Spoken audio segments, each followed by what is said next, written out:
Hey everyone, it's Nathan with Crown & Caliber, and today I am answering questions. And I'm answering questions that you guys have asked, whether it was in YouTube comments or from some of our other social channels. We basically went through and pulled together a lot of questions that have been reoccurring or other ones that we felt interesting or that we've heard often. So what we're gonna do is my good friend and colleague Jonathan is sitting behind the camera. Hello, friends. There you go. And he has this list of questions. I've seen some of the questions, but he's gonna go through and kind of just fire them off. And we're gonna have a conversation and hopefully answer some of the questions that you guys have been asking. So, you ready, man? Let's do it. Awesome. All right, here we go. From a safe distance, of course. The first question is, how often should I service my watches? You should service a watch, it depends. So, there is a wide gamut of time that people recommend. For example, up until a couple of years ago, I think people would say, hey, every 5 years. And then Rolex came out and said, hey, our watches need to be serviced every 10 years. So I think somewhere in the middle is a good rule of thumb. You know, are you wearing your watch every day and going spelunking and going diving? Yeah, you probably need to have that looked at every 5 years. But if you're like me or most people that are wearing watches, I think around the 5, 6, 7 year mark, go and have your watch tested by a local trusted watchmaker and see how well it's running. So go get your watch tested.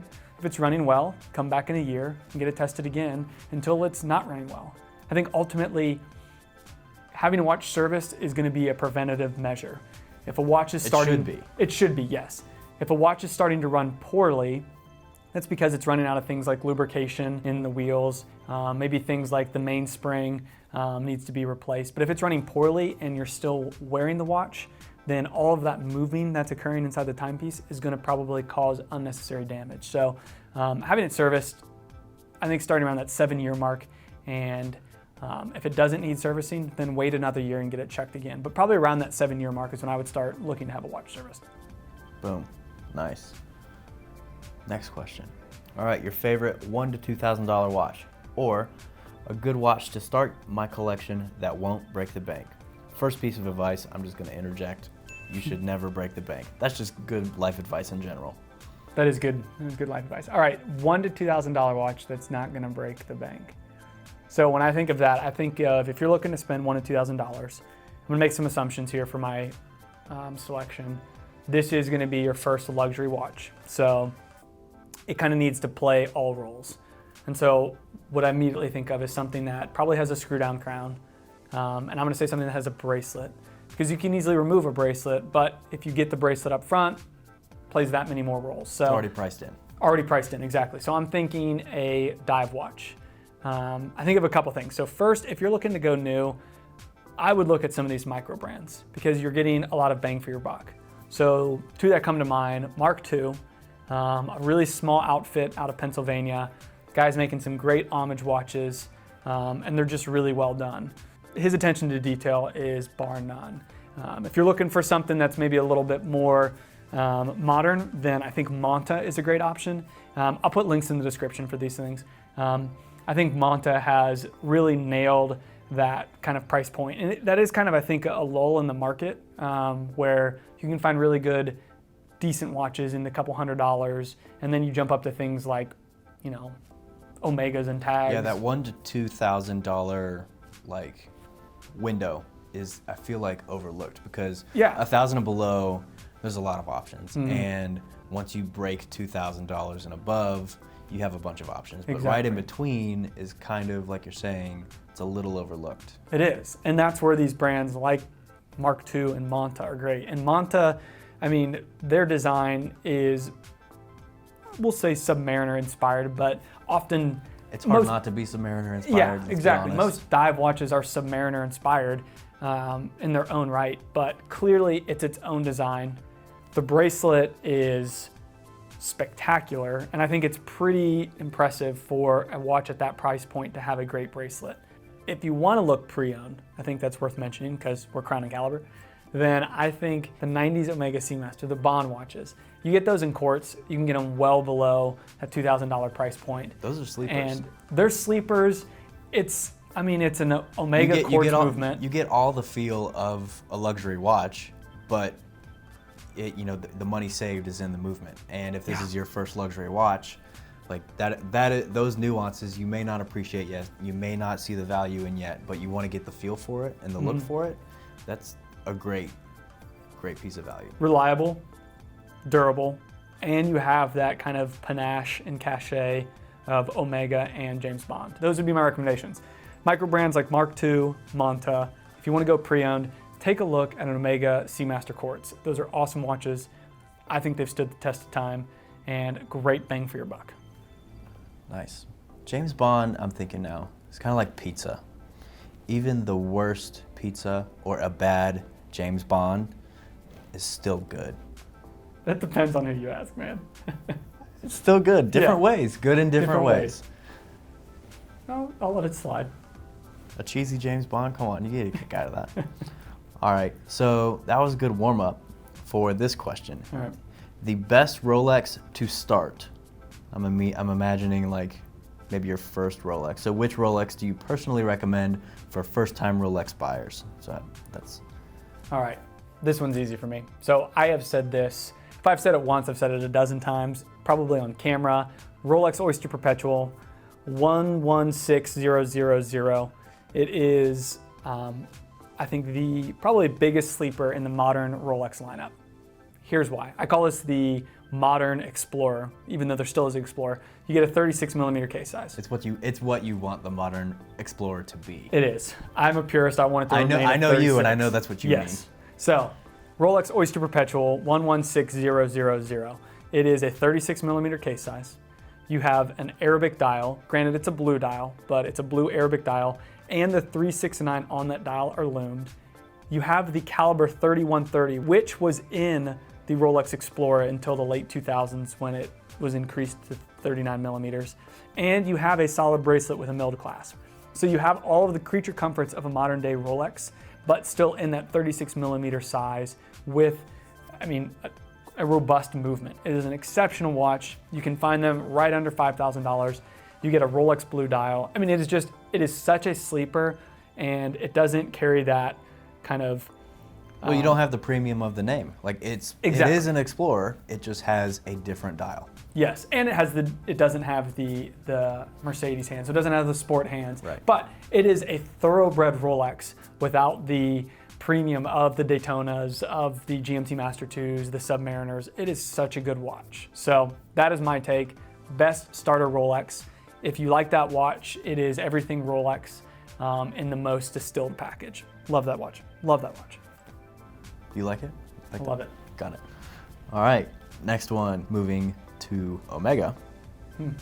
Hesalite or Sapphire Moonwatch? All right, so what that means, for those that may not know, Hesalite is Omega's acrylic crystal.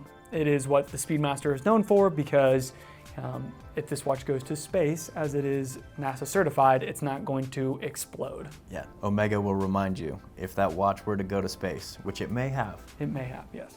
So that is the traditional crystal on the Omega Speedmaster. Sapphire is the modern day crystal that's on most luxury watches. It's harder. Scratch resistant. It's effectively diamond. Yeah, effectively. So, unpopular opinion, I prefer Sapphire. And here's why. It is more durable. And there may be people, I think the biggest drawback that people say about a Sapphire Moonwatch is it creates kind of this hazy halo around the minute ring, the chapter ring.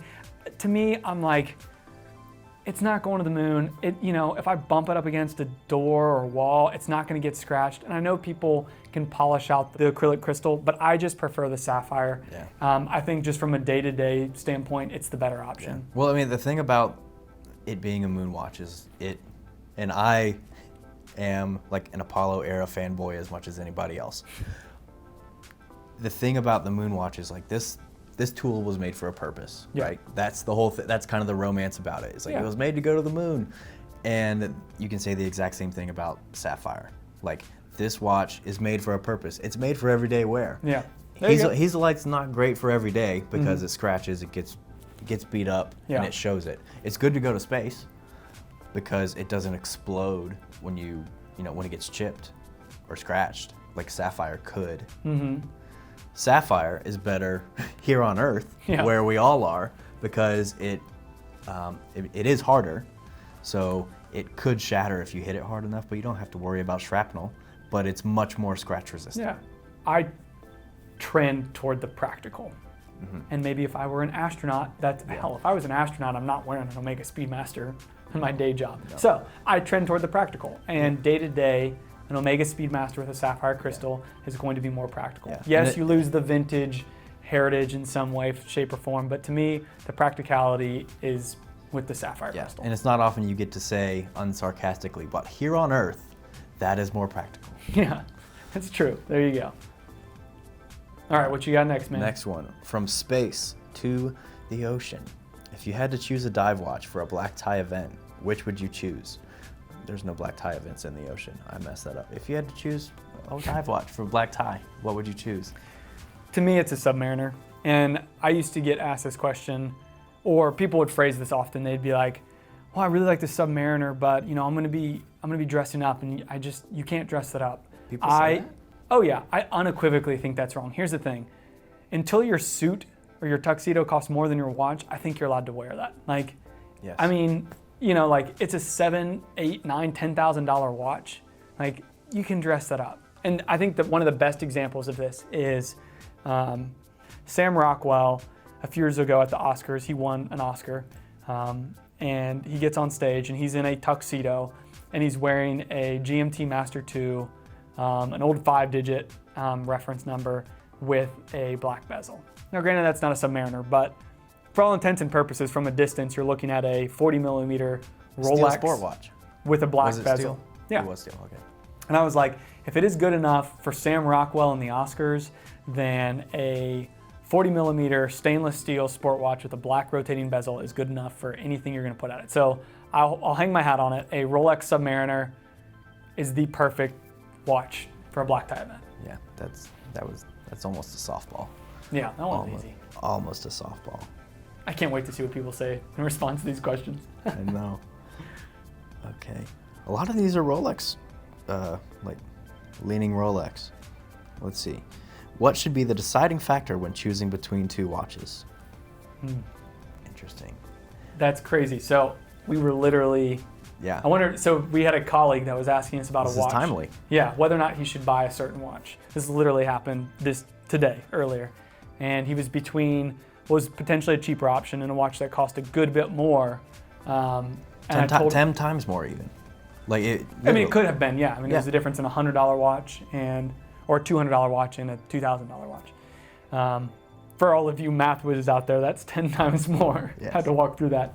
But I told him the same thing I've told many clients is, if you're on the fence, don't break it down to, so first off, don't do this. Don't say, well, this has better luminescence. Do not get lost in the spreadsheet, the spec sheet. Don't get lost in that, because when you're wearing it, that doesn't matter. What I tell people is, put that watch away, put it out of your mind, pick one of them. Say, hey, I'm going with the $200 watch.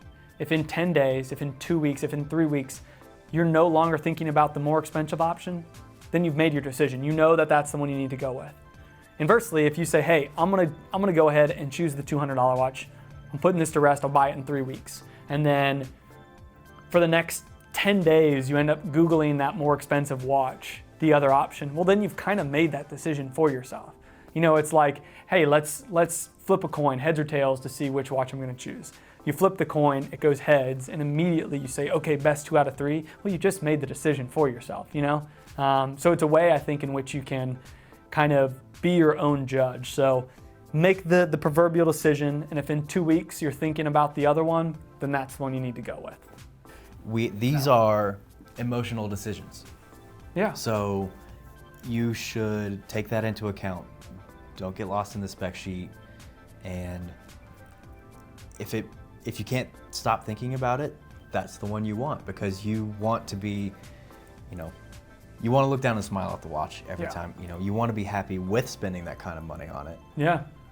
And I think you should consider that emotion. And if it does make you happy, and it does make you smile, and it doesn't break the bank, that's the watch you want to get. I'm gonna laugh at saying this, but you should not try to rationalize what is ultimately an emotional decision.